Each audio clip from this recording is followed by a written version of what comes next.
Hi, my name is Arunima, and I've been an English educator for a decade, and I'm an author as well as a TEDx speaker. Today, we are going to discuss the topic tenses. Okay, and so tenses. Even before beginning tenses, I would first want to, ensure that you understand that just understanding grammar does not make you a great communicator. Okay, so even though I'm teaching tenses, if you ask me personally how to become a great communicator, how to be really good at English, there's much more that you need to do. You need to do some real work. Okay, so just like after watching the videos of how to cook food, you do not become a great cook. In the same manner, you need to do some real work related to language. And the real work for me, what I mean by real work, is actually you know reading up books, maybe, okay, and listening to English news, maybe, watching English movies, to kind of surround yourself with in English, and speaking the language. You may be feeling conscious, and maybe thinking, oh, I may go wrong, but guess what, the first time you will go wrong, because failures are not only the pillars, failures are the beginning of success. So, real listening, speaking, reading, and writing is required to be like really perfect at a language. Okay. So, let's go back to tenses and let's understand it in the easiest possible manner. So, understanding tenses, first of all, the first question that arises is what is tenses? And to answer that, we first have to understand what are verbs. Okay. So, verbs, are action words. Okay. Verbs are action words. Let's say in the sentence, I am teaching. Okay. The verbs are am, teaching, okay, while the main verb is teaching and am is the helping verb, okay. And more on that when I'm doing modals, perhaps then I'll teach about that, like talk about that. Okay, so verbs are action words. Now, what are tenses? Okay, so the next question arises is, like, what do you understand by tenses? What does tenses do? So the main function of tenses is, tenses talk about the time of the action. Okay, when is it actually happening?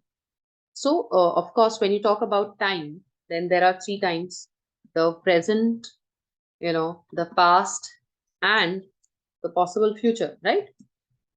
Okay, so these are the three forms of the thing. Now, before getting into present tense, which I'm actually wanting to do today, I wanted you to look at this table, okay, which is like absolutely important for you to understand. Um, Sorry. So, the table of verbs, absolutely important to understand. Now, verbs, okay, let's put it as V1, okay, then V2, and then V3. Now, maybe some people who have, like, really classical bent on teaching would tell you what is verb 1, what is verb 2, what is verb 3, what is infinitive. I don't think we have that much time to. And also, it is not that important to understand the terminology and jargon, okay? So when we were taught in B.Ed, we were told that the students are not supposed to be, like, learning up and mugging up things like concepts and things like that. They should know the right usage. So just know them as verb 1, verb 2, and verb 3. And they are used for irregular verbs, those verbs which are not ending in the ed form. Okay. Like verbs, some verbs, you know, number of verbs that are the regular verbs will be like talk, talked, talked. Okay.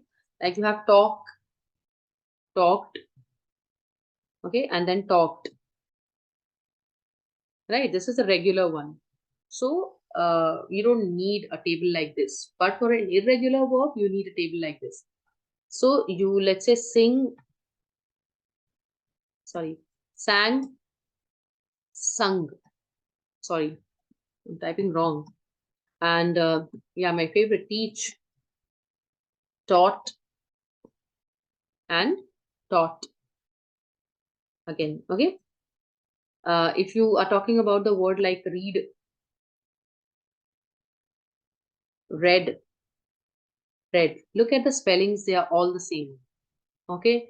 Drink, I'm sure by now many of you must be saying drank, drink, drank, drunk. Okay, so number of them. You can always go and look for the verb table on Google and you'll get them. Okay, so you can see what are the different um, forms in which the verbs are used as V1, V2, and V3. There is absolutely like big, huge importance out here, because of which I'm talking about these terminologies V1, V2, and V3, because we are going to talk in terms of that kind of language wherein it becomes easier for you to remember. Okay, so you can always take screenshots and remember them later. So let's come. We are only going to do present tense today. So think about present tense. Okay. So again, another table I'm going to make here, which is going to be only for present tense. Okay. So this is present tense. And present tense has 4 types, not just present, all the 3 forms, present, past, and future, all will have 4 common types. First one is simple. Second one is called continuous. Okay. The next one is called perfect. And the next one further is called perfect continuous. Okay. Yes. So come to the present tense. Let's say the first thing I'm going to take is I teach. In the present, you are saying simple present tense. The sentence, how is it formed? You say I teach. Do you understand what time am I talking about? I teach. Am I telling you in the morning or the evening? I cannot place that, because from the sound, from the understanding, I'm sure if you have heard English, you've read English, you know very well when I say I teach, I'm talking about teaching as my profession. Okay. So this is something like, profession, a habit done on a regular basis. Okay. Um, okay. So I'm hoping you will be able to understand what is the meaning of, you know, the simple present tense. Simple present tense can also give a sentence like the sun rises in the east. In the east. Okay. So that's a habit. That's a regular event that is happening. And the past tense of the same sentence will again be the same. It will not be something different. The sun rises in the east. The sun rises in the east only. It will not be the sun rose in the east. Okay. Now, if you can see one thing, what have we used here? We have used V1. Okay. Let's keep writing those things so that you can remember later that which form of the verb was used here. Okay. So the first form of the verb was used here. I teach. In the continuous, you will say, I am teaching. Okay. Now, if I was talking about the second person, let's say I was saying you are teaching. It will not be you am teaching. Okay. So it will be you are teaching. If I talk in the third person, he or she is teaching, right? So this am part, the helping verb will keep changing. Okay. You'll have to remember that the helping verb keeps changing. It can be am, is, or are. If you see, the important thing here is that continuous means ing form. Okay, you'll have to remember continuous is ing. Now, what am I talking about? First of all, what is the form here? It is am, is, slash, are plus, V1 plus ing form. Okay, that is the thing how you're going to remember. Okay, and coming to the meaning now. If you talk about the meaning, what does it say? It's talking about the action of teaching at a point of time when the action was still continuing. Okay, I'm teaching. I'm teaching you right now. In the present tense, I'm saying I'm teaching. So I'm talking about a time when my act has started, it has not ended. My teaching has started, it has not ended. Okay, so action is not over in the present. Action is not over.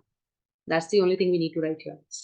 Now, perfect means just over. Okay, let me write that part first. Just got over. Okay, so I will say I have taught.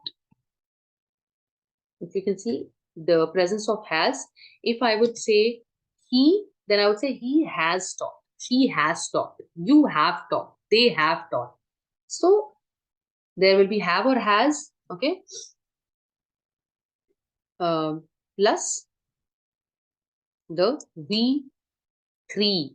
Okay, please remember now, this is very important because you'll have to remember which form of the verb is also being engaged. You'll have or has plus V3. So in the sentence, when you look at the, the structure, you can make out which tense is this? You can say it's present simple, present continuous, or present perfect. Coming to this part, and in the simple tense, like in the present tense, it's absolutely very easy.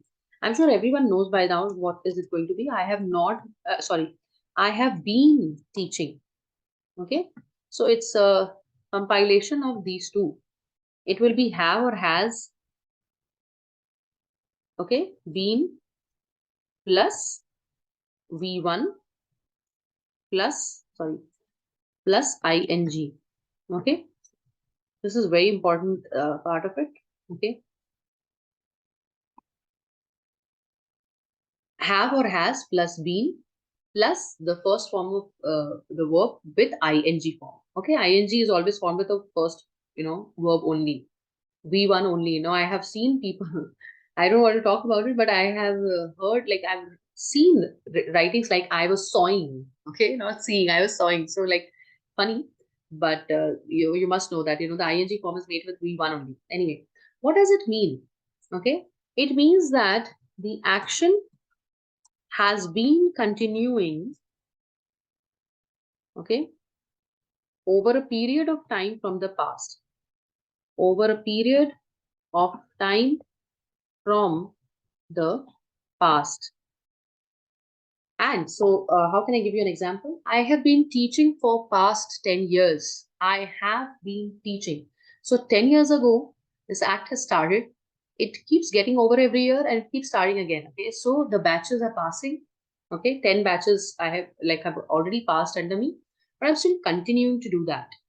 Okay, so it's not like it's not getting over, it's getting over and starting again, getting over and starting again, has been there for quite some time. Okay, I have been eating, I have been singing. Okay, so it's talking about a time period. You can also write the word time period for your better understanding. Okay, so let's just do present tense today so that it's clear to everyone and you don't get yourself confused. We'll do the past tense in the next video.